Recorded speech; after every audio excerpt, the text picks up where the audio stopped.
You are unstoppable. You are invincible. You even overcome the whole world. Let the Bible, all those who are born of God overcomes the world. Anything that is under the sun is under your feet.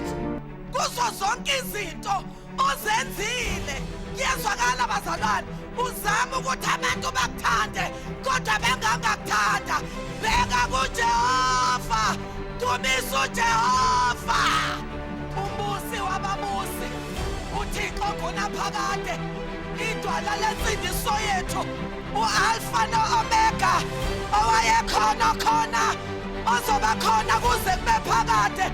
Wow, hallelujah.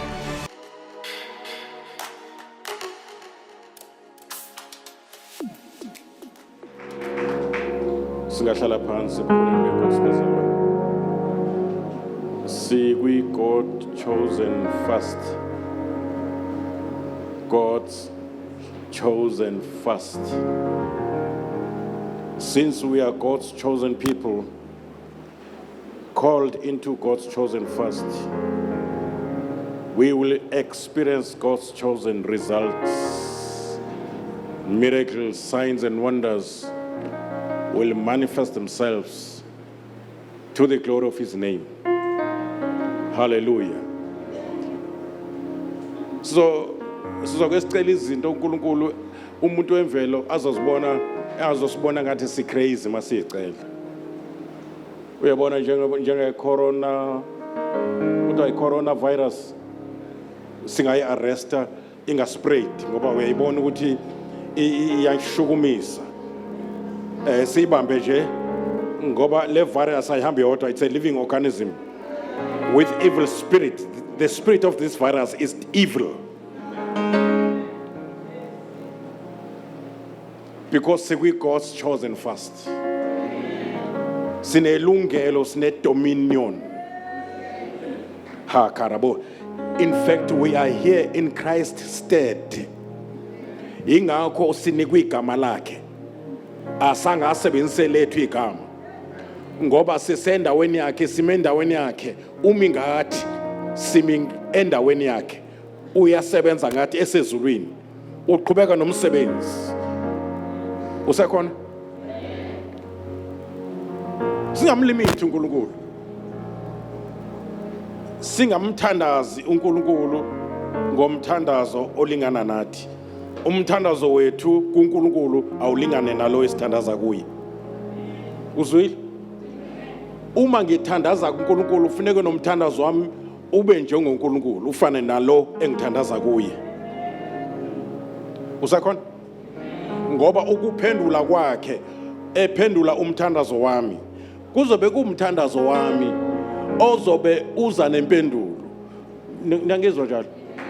Kuzothi mase kwenzeka izinto bathi le ndoda ibithandaza kwenzeka izinto. Ukuthi sithe zisuka nje umthandazo angangawufanisa nami ngawufanisa nalo engithandaza kuye. Malibonga igama lenkosi. Angizwa mningi namhlanje ngoba ngifuna singene emthandazweni. Usayimisile ke indaba eJubile uNkulunkulu kodwa le Jubilee, it's not going to be the year ka 365 days. It's a season. Kodwa ibizwa ngeJubilee. Sizoyichaza ke, it's a season. It may take 4 years, 5 years, but it's a season. But u-2020 uqalisa kwe-season because it's a new decade, bazalwane.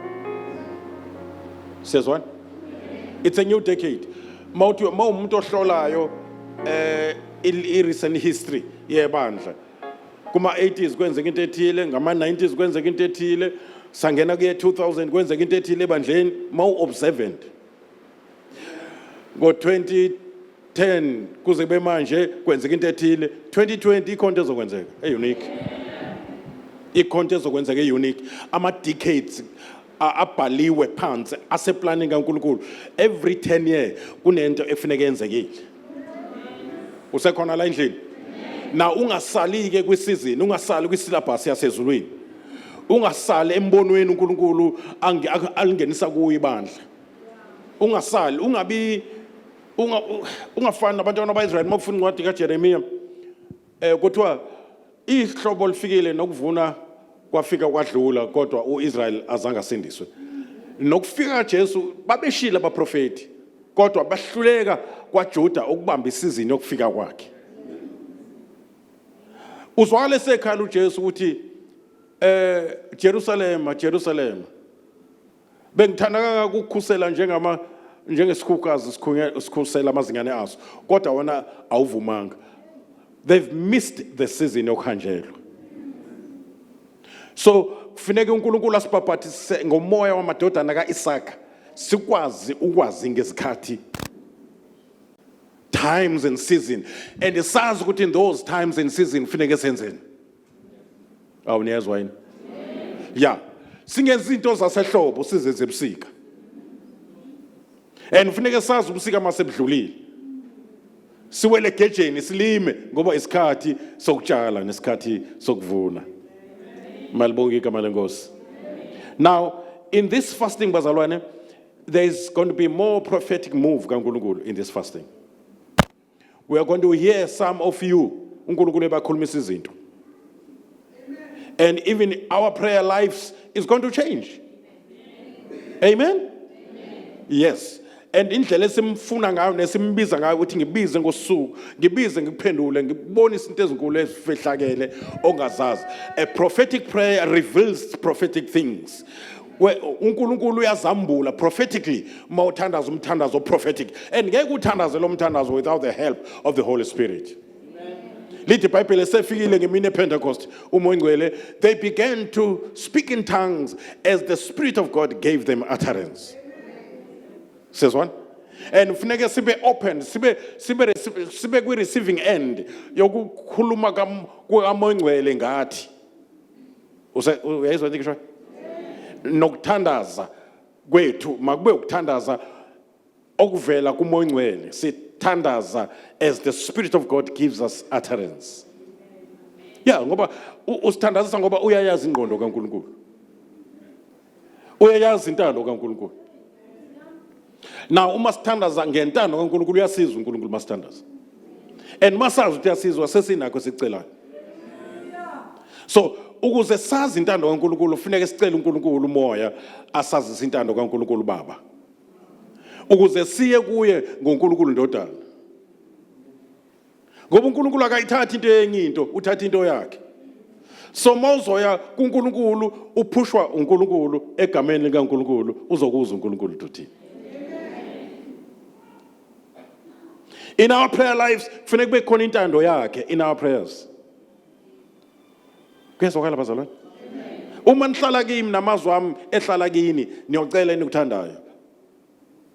Kusho ukuthi manihlalwa intando yami kini nami nihlala kimi nentando yami amazwi ami ehlala kini niyocela enikuthandayo. Kusho ukuthi ke enikuthandayo ngoba kuyilokho okuthandwa uNkulunkulu ngenxa yokuthi nihleli kubani namazwi akhe ahleli kubani. Ngeke lonto inikwe nombantu akacele noma yini. Hawu nisekhona nokho? Kufanele izwi lakhe lingene kukithi bese sibe nenhliziyo yakhe, sibe nedesire yakhe. Because now we are partakers of his divine nature. So njengoba singama partakers of his divine nature nje seku automatic ukuthi simasicela sicele engathi kucela yena singene entandweni yakhe ngoba that is the best for us. The will of God for us is the best will for us. In fact, iwill kaNkulunkulu ngathi security. Umuntu ngoNkulunkulu ngokwentando yakhe noma ungahlangana nani lapha usecured. Ngoba usiwe intando kaNkulunkulu. So intando kaNkulunkulu ihambisana nama responsibility, we responsibility kaNkulunkulu. Yeah, ingakho manje ukusindiswa kwintando uthanda bonke abantu basindiswe, and he will make sure ukuthi ekusindisweni kwakho he takes care of you. Oqala umsebenzi uzawufeza ngoba phela lento yokusindiswa kwakho kusentandweni yakhe. Usakhona? Masingayiqhumisa amakhanda ngezingane zethu ezingakholwa. Engabe sithatha intando kaNkulunkulu sihlohle izingane zethu uthanda bonke abantu basindiswe. Sivusa ithembiso zakhe uma ukholwe usinda wena nendlu yakho sikuvuse lokho simtshele emthandazweni sithandaze yena emthandazweni ngoba masithandaza intando yakhe sithandaza yena. sithandaza izwi lakhe. Lithi iBhayibheli eqaleni wayekhona ulizwi, yabona?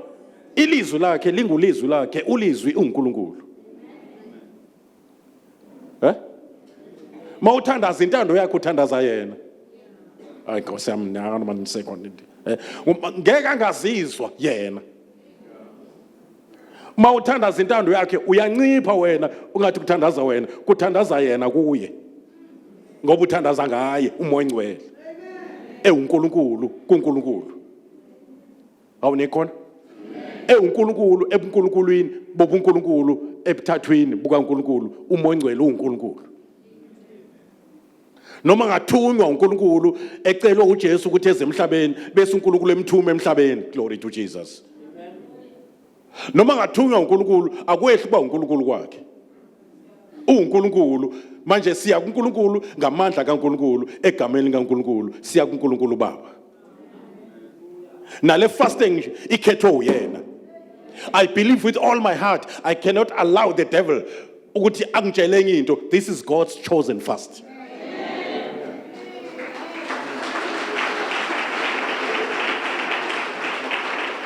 This is God's chosen fast. And uNkulunkulu uzozambula kuye. Awunikhona nonke? Ngithi uzozenza ngani uNkulunkulu?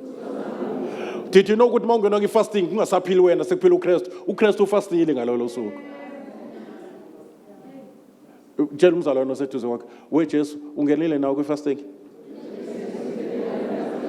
Ngoba phela akusaphili wena uKristu ophilayo. Awunikhona nonke bazalwane? Yeah. Kusho ukuthi kule God's chosen fast, ubani ofastile ngebandla lakhe. Yeah, phela uyinhloko thina somzimba, yabo? Asusona isidumbu ngoba isidumbu asinamoya. Somzimba kaKristu. So he is alive and well in us. See? Izinto azenzayo akazenzi ngoba uthe without me you can do nothing. Umkhiwane umvini uthela ngoba uJesu umvini thina singamagatsha.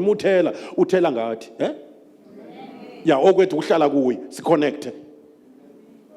Na kule fasting siya connecta kuJesu ngomoya ngcwele ukuze kufaste yena kungafasti thina. John McCoy, Kelwan, kule God's chosen fast ka 2020 uJesu ufastile eThekwini. Uzomtshela ukuthi uzobona imanga uJesu ufastile. Kuzoshintsha yonke into ngoba uJesu ufastile.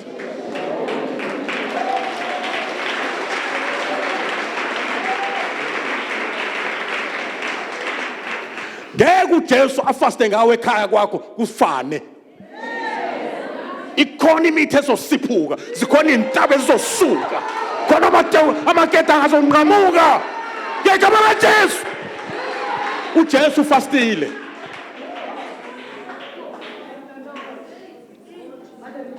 uJesu ufastile. Iyeke manje lento ukuthi noma ushumayela kungathi kushumayela wena. uJesu uyashumayela. Ngoba noJesu kungakashumayele yena ngesikhathi la emhlabeni kwakushumayela uBaba ngoJesu. Lithi iBhayibheli wakhuluma ngabaprofeti uNkulunkulu ensuku zokugcina wakhuluma ngendodana yakhe. Uthi angisho lutho angikhiphi lutho emlongeni ngaqala ngezwa uBaba ikhuluma lonto kimi. Usekhona la endlini? How God anointed Jesus who went about doing good, and setting free, delivering all those who were oppressed of the devil, because the Lord God was with him. Usathi ubone mina ubona uBaba, thina sithi ubone thina ubona uJesu. Ngisho ukebele imoto, udrive imoto, uJesu uyayidrive le moto. Ngisho uthenga imoto, uJesu uzothenga imoto namhlanje. Phuma kuwe, ungene kuye. Thatha this identity. Because it is by his word, by his blood, by his name, and by his spirit that you are what you are in Jesus' name. Yeah, izulu alikwazi ngokwenyama. Alikwazi nje ngoDefine noNtuthuko nobani. Likwazi nje ngoJesu. Ngoba ma approach izulu uya egameni kaJesu hayi kwelakho igama. Yeah, izulu alikwazi ngokwenyama. Alikwazi ngokomzulu nomXhosa. kuKristu akekho umGreek namJuda. Akekho ohluphekayo onemali nongenamali. Sonke uKristu. Ngicela uqhawule uKristu oseduze kwakho. Umqhawule uJesu oseduze kwakho namhlanje. Ukuthi nami ngiqhawulela uJesu. Yebo. ngiyithathela isibusiso ngiqhawula uJesu. Hey, uyazi uJesu. Glory to Jesus. Hey, yazi ngiqhawula uJesu namhlanje.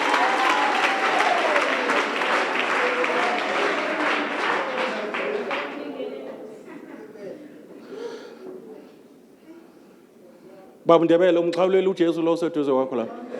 Ngoba awushadile nomfazi, ushade noJesu. Egqoka umuntu wesifazane. Ushade noJesu egqoke umuntu wesifazane.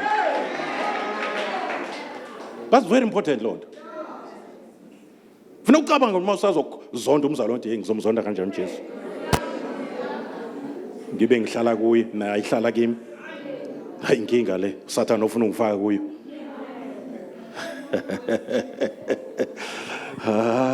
Wemuzi uMngcwele uthi namhlanje uthi ubani ofastile? Ya kule fasting ngeke ifane namanye uJesu ufastile. Ufuna ezwe ehleli ngawesokunene sikaNkulunkulu ufastile la emhlabeni.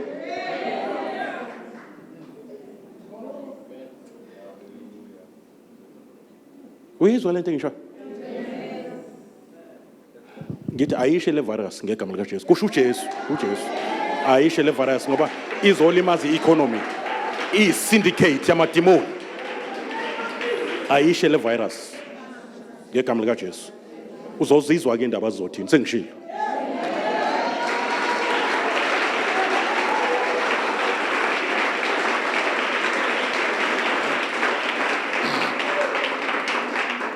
Uyabona le fasting izosibeka kwelinye level.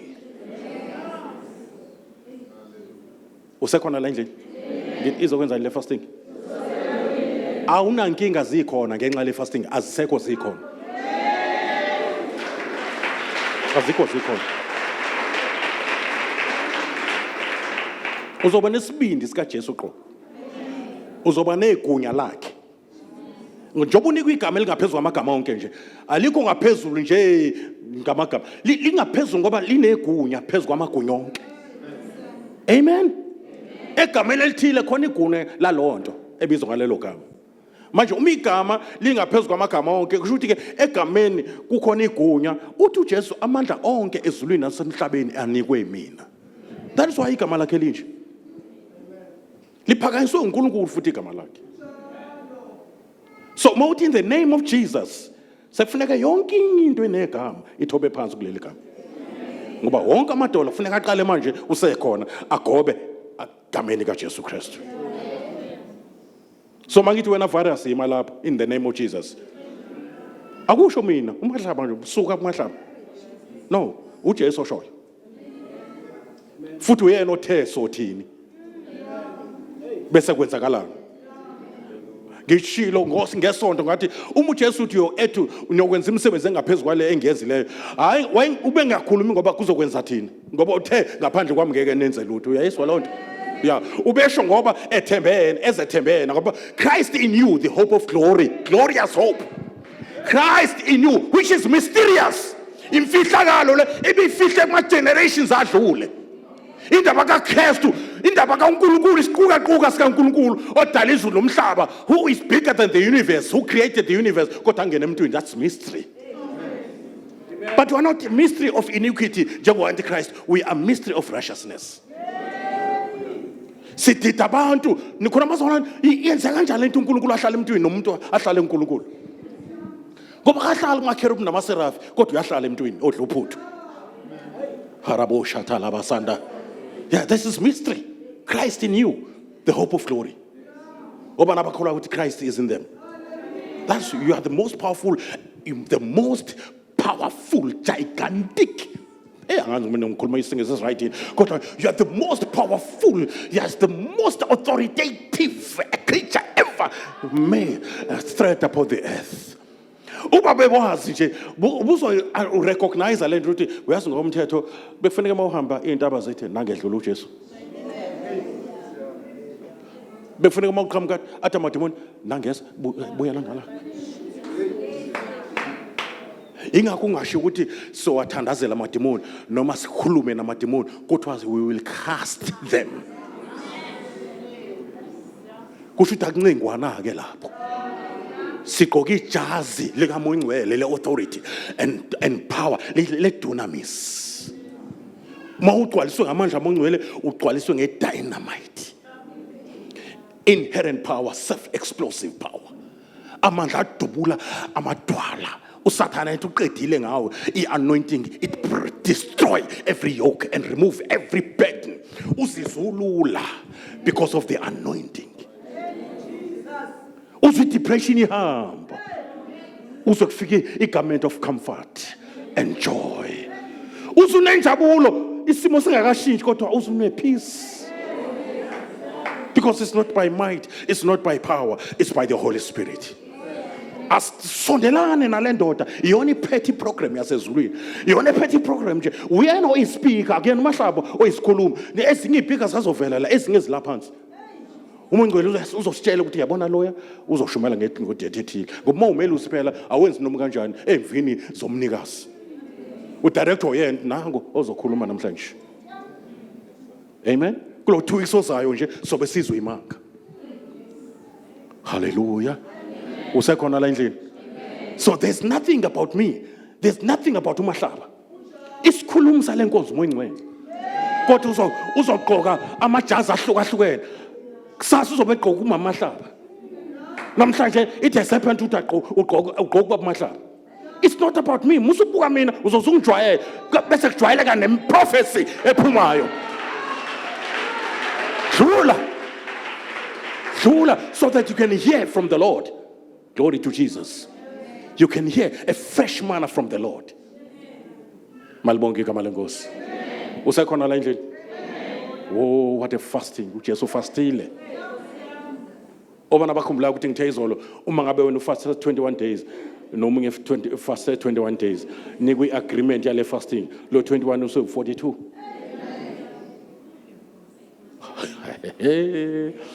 Usekhona la endlini? Uma ngithethe isikhuni esivuthayo nezinye ezivutha zibe u40 kwenzeka yini? Kwenzeka iziko lomlilo. Ngeke kube umlilo owodwa izikhuni zu40. Ngeke kube u21 days sekuhlangena abantu aba more than 100. Ziya ku 2000 lezo nsuku. Amanga Satan kwenzakalani ngo21 days washintsha manje wa 2000 years. Harabosha. Obana bathi sayizwa le nto. Yes. This is what we call corporate anointing. Ingakho lithi iBhayibheli uma babili emhlabeni bevumelana noma yini abayicela uNkulunkulu, that agreement moves God. Hallelujah. That agreement in prayer nivumelana ngokuthi sicela lento. Njengoba ngithi nje sayishisa ivirus, masivumelana sonke la izosha. Izosha ngoba siyavumelana. Ngoba akuhambeki abantu ababili bengavumelana. Le fasting izokwelapha emakhaya. Le fasting izokwelapha isizwe South Africa. It's so powerful. The fasting, it changes the course of history. In history of South Africa will be affected. Kwathi ngilalela nje kuthiwa upresident bani nkosiyami ngizomkhumbula who after a civil war yase-America, he called for a fast 4 times in America. There was a change of history. Malibonge igama lenkosi. uNkulunkulu from there wayibusisa America. And it started to be the country erecognizwayo umhlaba wonke. Yakhula ngazo zonke indlela militarily, yakhula ngowe economy, yakhula, but lezi zinto zenzeke ngesikhathi upresident ebizi fasting. Yona mbizo enkulu ebefuneka bisizwe sibizelwa kuyo. Ukuhlela ngezansi sithobe kodwa thina siacta njengoJoshua njengoba sinjena nje. Singena njengabapriest sithwele isizwe ngezifuba zethu. And then we intercede, we make the whole nation to fast through us. Hayi Nkosi yami. Usekhona la endlini? Yes. Bengithe ngenxa ukuthi uKristu ophila uJesu fastile. Ngenxa ukuthi singena as abapriest kule fasting, sifastisa isizwe singaphandle. Sithandazisa isizwe singaphandle kwethempeli. Because sisingena njengabapriest, njengaba-representative esizwe. Nikhona abazalwane? Sipresenta isizwe before the Father. Sivuma isono noma singesazi singasenzanga thina kodwa sithi sonile njengesizwe phambi kwakho. That is intercessory prayer. In this fasting, we must put our nation, our families, our children, our marriages. Kule God's chosen fast. How nikhona abazalwane? Ayikho area ekuphileni kwethu as a nation engezo affecteka. Ngoba fasting is so powerful. Masibhekene nempi iyasilwela. Ishintsha ngesithi simpi ekade sibhekene nathi after fasting athi uNkulunkulu akuseyona yini lempi. uNkulunkulu vela thenga iphathi masingena sisithoba sithobisa imphefumulo yethu. Ngoba fasting is another way of showing God that we depend on him. How nikhona abazalwane? We are hungry for him. We seek him. NoMkhulunkulu ebenolaka ezobhubhisa isizwe ngenxa yabalungileyo abafuna ubuso bakhe. Ehlisa umoya. Wayesezofu Israel wakhuleka uMoses ephambi kaJehova. Wathi hayi Nkosi angiphiki ukuthi badeserve ukushaywa. Kodwa khumbula ukuthi wathini kuAbraham, Isaac and Jacob. Khumbula izwi lakho ke manje. Bonile bona. Yena uFaro uzothini mayeza ukuthi usubashabalalise bonke. Uzothi bengingcono mina. Bukani uNkulunkulu wenu unibulele nonke. Did the Bible and God repented? And God repented. You are the most powerful being ever on your knees. Even the devil trembles, even if you are so weak, but the devil trembles before the weakest Christian on his knees. Because if you are on your knees, you are connected to the most powerful. Ubuthakathaka bakho budliwa amandla walo othandaza kuye. Kwenzeke exchange emthandazweni. Uza nobuthakathaka uthola amandla. Ukhona la endlini? uJesu wangena enobuthakathaka eGetsemane waphuma enamandla. Bambuza bathi sifuna uJesu, wathi nifuna abantu, wathi sifuna uJesu, bathi sifuna uJesu waseNazaretha, wathi nginguye. Bawa phansi engabathintanga. Engathi ngambone wafinqa lamandla ethi hey ngeke ngifike phela esiphambanweni mangidedela lamandla. Ubani ozongithinta nje. Malibonga igama lenkosi. Now sisemandleni nje wasilana siconnectile. Akusuma lutho phambi kwakho. Usathi nje Jesus ungakakhuluma into eningi ikhonto ezowa phansi. Hallelujah to Jesus. Oh my God. Hallelujah. Ngicela ningaphuthelwa Sunday. There is a special message. Amen. Njengoba singena kule fasting. There is a special message uNkulunkulu ayibekile.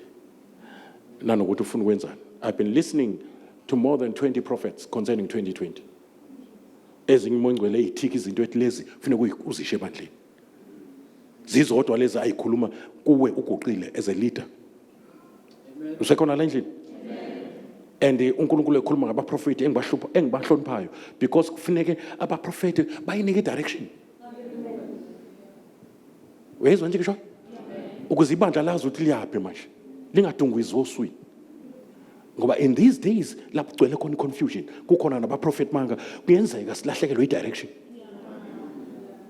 Manje ke kusinika ipeace lonto ukwazi ukuthi sibheke iphi nokwazi ukuthi uNkulunkulu malibonga igama lenkosi noma sifika ku T junction of life kuba lula ukwazi ukuthi uyazi mangabe uphethe navigation noma i cellphone alokhu hambuza abantu ngazi ubanjwa uhamba njengabantu abaziyo ngoba la ngaphakathi khona 10 right 10 left. Yeah, akutshele futhi kusene distance athi nje after so many meters you will turn right. Ongaza ngathi uyazi. Nathi sinomongcwele othi 10 right prophetically at 10 right now 10 left. Athi khuluma thula manje. Athi ungaphumi namhlanje ungathandazanga. Siyayidinga lonto kulesi sikhathi esigcwele confusion esinjekalesi. And then asingapheleli lapho kufanele kuphuma abanye lapha phakathi kwethu. Njengomprofeti Thami nje bame phambi kwamakhosi. Makuvula iparliament nje kwazi ukuthi nje they have a word from the Lord for the nation. And kwazeka ukuthi uma nike neqala izwi lomprofeti njengomprofeti ubani prophet Nathan owathi inkosi ingenyuki ngoba izofa. Bathi abanye abaprofeti bamanga bathi hayi inyuka nkosi beyincengele. Wathi koba uNkulunkulu akakhulumanga. Uma ubuye usaphila koba akashongo lutho uNkulunkulu. Now sidinga amadoda anesibindi azana noNkulunkulu ane-assurance. Nikhona bazalwane? Abantu abazi ukuthi mabekhuluma kumele itshani la bekhulume khona. Noma mphikisa kanandaba lento ayikhuluma izozimela ayivotelwe. Ngisho ukukhuluma nabantwana bakho uthi bantwana bami yenzani kanje maningenze kanje kuzokwenza kanje. Sebeyazi ukuthi masikhuluma uma esekhuluma kanje asenze lento ayishoyo ngoba sizolimala. And it's high time ukuthi uNkulunkulu wethu angajwayelwa kabi. Mina msikenta kungcono ningithuke mina kodwa ningamthuki uNkulunkulu wami. Ningambukeli phansi uNkulunkulu wami. Yimina ozokwenza uNkulunkulu asatshe asiwe. Inkazimulo yakhe igcwalisa umhlaba njengolwandle lumboza umhlaba. Malibonke igama lenkosi. Usekhona? Usekhona? Obana bathi isikhathi sifikile ukuthi uNkulunkulu wami abantu engisebenza nabo bamazi ukuthi ungubani. Ya ngoba uEliya mayithandaza uthi inkosi njengoba ngithi phendula Jehova phendula ngifuna bazi labantu ukuthi nguwena uJehova nokuthi mina nginceke yakho bambaxa manje babamba ubhali ngapha babamba nawe ngalapha bakuhlanganisa nabanye uNkulunkulu ziveze Jehova ngiphendule Jehova ngiphendule wehla uNkulunkulu wehla ngomlilo. That's the type of God I sitting akulezi insuku sithi uNkulunkulu ophendula ngomlilo. As fasting is njengoba sifikile fasting le 21-day fasting ingena kwe new decade manje. Nizwile mosla ukuthi sijeke bandla siyaphuma kwi teenage stage sesingena kwi adulthood stage. Ngempela indaba uba ingane. Sikhuluma into zomdoda manje. Kwezika moya. Sikhuluma izinto ekhuluma kwi upper room. And kufuneka ibandla libuyele lapho kwi upper room. Zenzeka izinto kwi upper room. Nengane zethu ezisihluphayo kufuneka sikhuphule njengomshunemi sithathe soyibeka kwi-upper room. No, kezwakala imbazalwane. Mawungena i-upper room senkingeni. Siyayidinga i-revival ye-Pentecost. Usasingahlushwa inyama ngoba inyama mangabe ingazani nomoya ongcwele iyahlupha. Umzalwane ongahambi ngomoya ongcwele nongagcwaliswe ngamandla omoya ongcwele ukhuluma too much. Uthanda izwe. Unenkani, selfish, he's full of himself. Njengoba kuthiwa agcwaliswa ngumoya ongcwele yena he's full of himself. Akehluliwe. Ave mnandi umuntu ohlule uNkulunkulu. In fact, kule fasting we are here to humble ourselves. Sithi Nkosi yami break us. Break intamo ebukhuni. Deal with us. Akuphuma into efana nawe. Akuphuma iprofeti.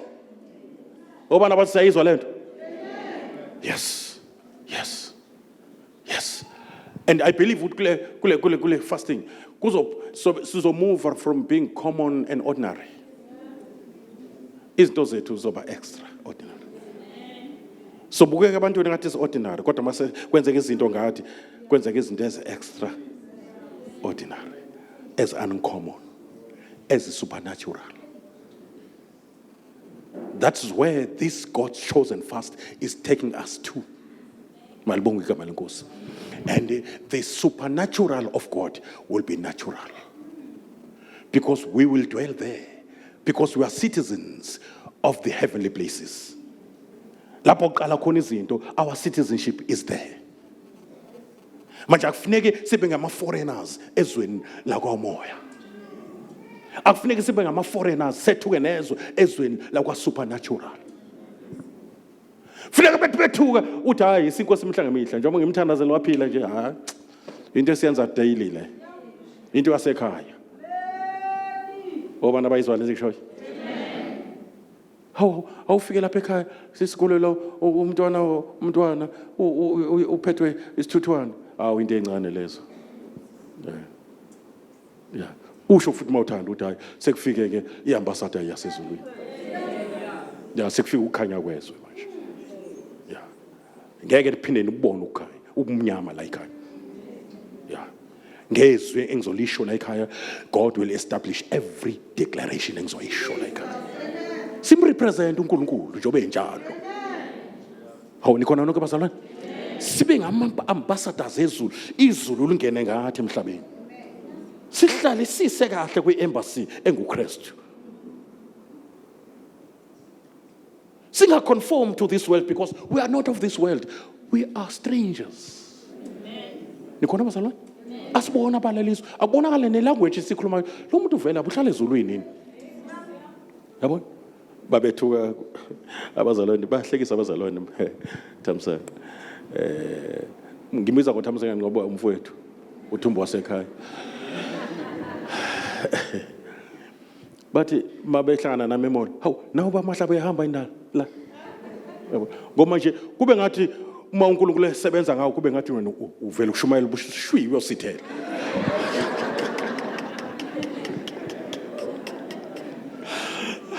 Sibuke nje kushe restaurant masingena nje ubona abantu behlahla amehlo.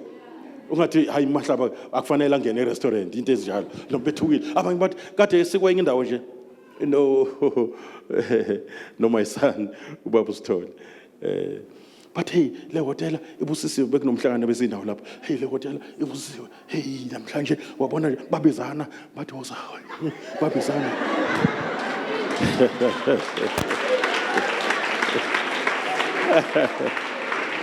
Now, why? Because izwi lenkosi lithi abantu mabasazi ukuthi singabaphathi bemfihlakalo. Uyayizwa lonto? Yabona, akona ukuyiphakamisa. Awushongo na uthi hey sengifikile ke mina. Ngiboneni, uyabona? No, kusho bona. Ubona nomuntu umxhawula athi hey. Because now uNkulunkulu uzokwenza kanjalo ngani? Njobe ningaphakanyiswa yinina, nizobe niphakanyiswa uye. Ngoba nona nina nizobe nithoba. Njoba sifike singena kwi-fasting nje siyehla. Even ukukhonzela la, uyabona ngathi iparking kwakuyiparking la kodwa manje senza inkonzo. Yabona mhlamba baphakame bathi awungeke ngikhonzele emgodini, awungeke. Ha. Ngathi ngifunde kanje. uJesu wazalelwa phi? Wagcina phi? Yabona abantu abafuna uNkulunkulu noma ukhonzela phansi kwesihlahla baya khona. Bathi angifuni indlu, ngifuna yena. Yebo.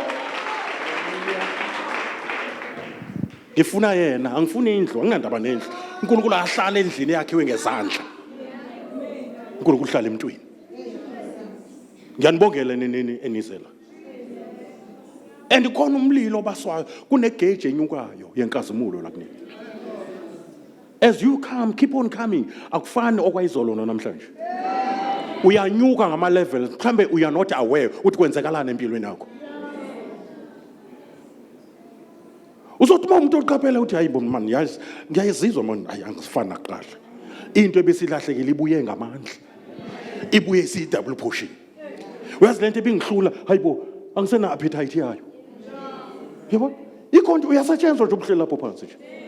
I'm not just giving a word to you. I'm also giving the Spirit because the word of God is spirit and life. See, it's not just a word; it's the anointing released upon your life. There's a drastic change, and so there's a revolution. And so uzofana nalento izwayo njengamanje. Amakwenzeke kuwe njengokusho kale message namhlanje.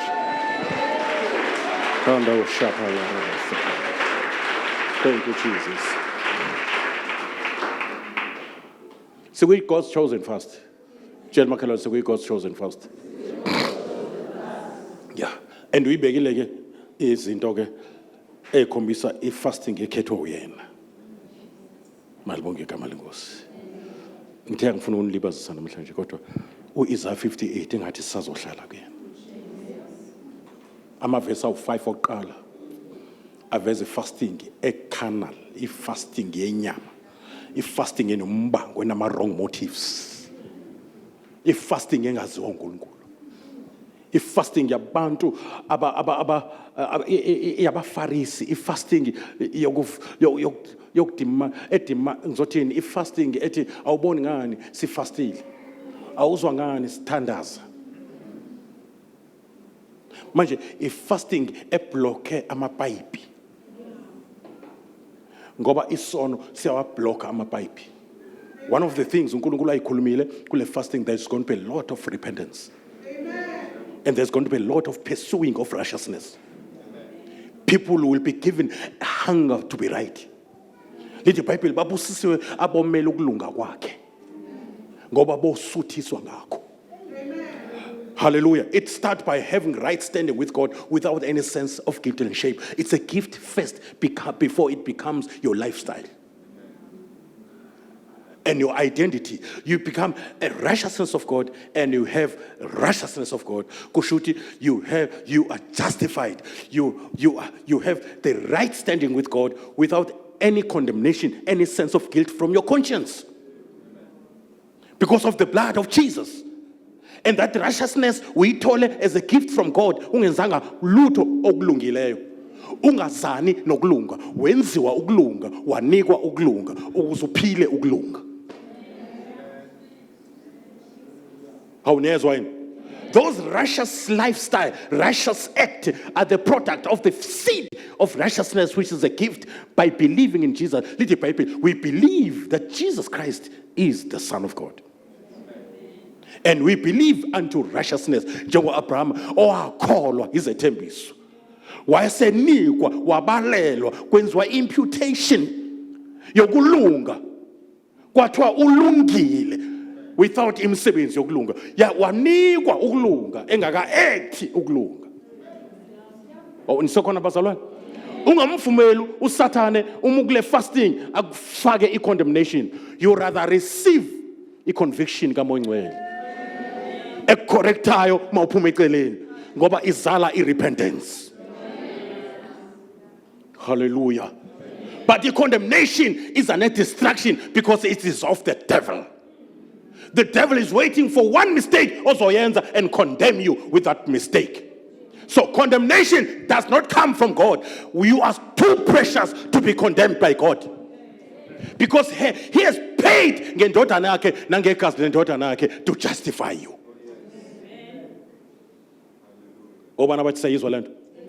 So with that righteousness given to you by God, you enter into his holy of holies. Hallelujah. By the blood of the Lamb.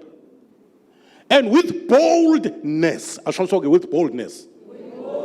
Oh yes. Yes. Ngiyangibona nje abantu mabe bengibingelela awu bamahlaba kodwa njani. Kodwa ungamangala into ezwa abazukulu mangihlela lapha kusofa. Bagibela phezulu abanandi abantu bamahlaba bagibela phezulu. Bashibilika phezulu kwami. Kuze ugogo wabo hawu kodwa Nkosi yami wazwahlupheka babodwa bangidonsa umlenze. Yabo, they come boldly. Because babona Abba Father. It is by the Spirit of the Lord in us that we are able to say Abba Father. Ifebe bastard into ezazalwa ngaphandle komshado kodwa ziyakwazi in Christ uthi zithi baba. Intandane into izeqa mgwaqo into ebeyikhonjwa kanje kuthiwa naso leso wasithatha uJesu emqonyeni silahlwe ngisho nabazali bethu wasithintitha wasigeza ngegazi lakhe wasinika igunya lokuthi siyithiwe singabantwana bakaNkulunkulu. Hayibona lonto ubona ngihleli yonke leminyaka nje nginjengengane spoiled. Angisakwazi ukuza uya wenye ngisho njengoPetro sengasuka kuwe ngephi ngoba mazophila la. Ngeke ngisalunga kwenye indawo noma bangathi izulu alikho sengilizwile mina izulu.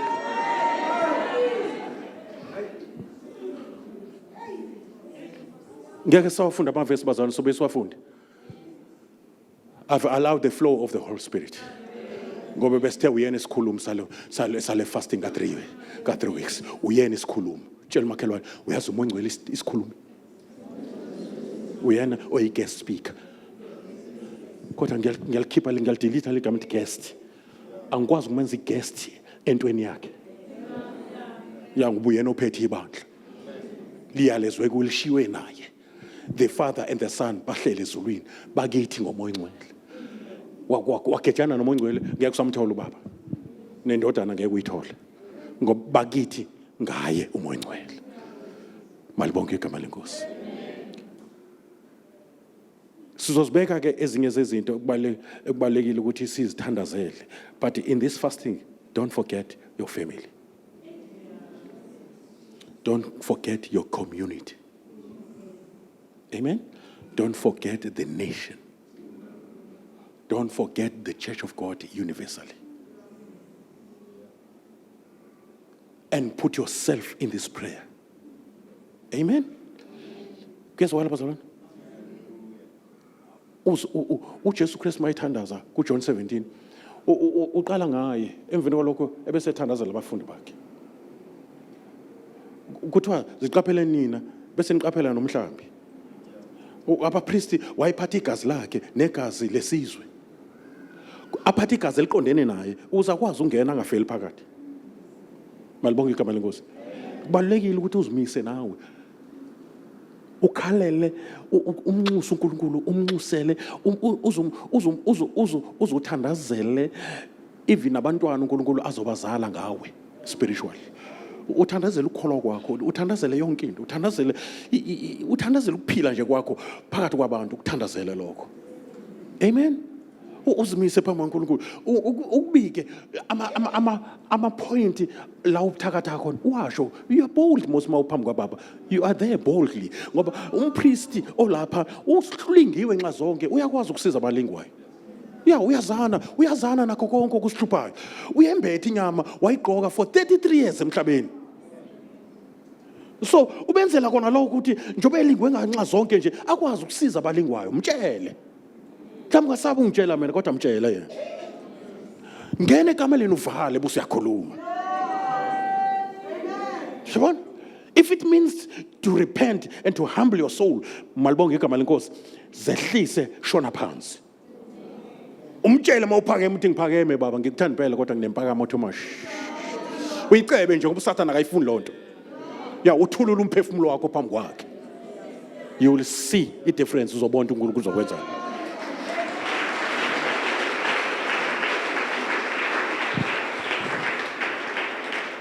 So I will ask you to rise, bazalwane. Glory to Jesus. Please somewhere. I will ask you to rise.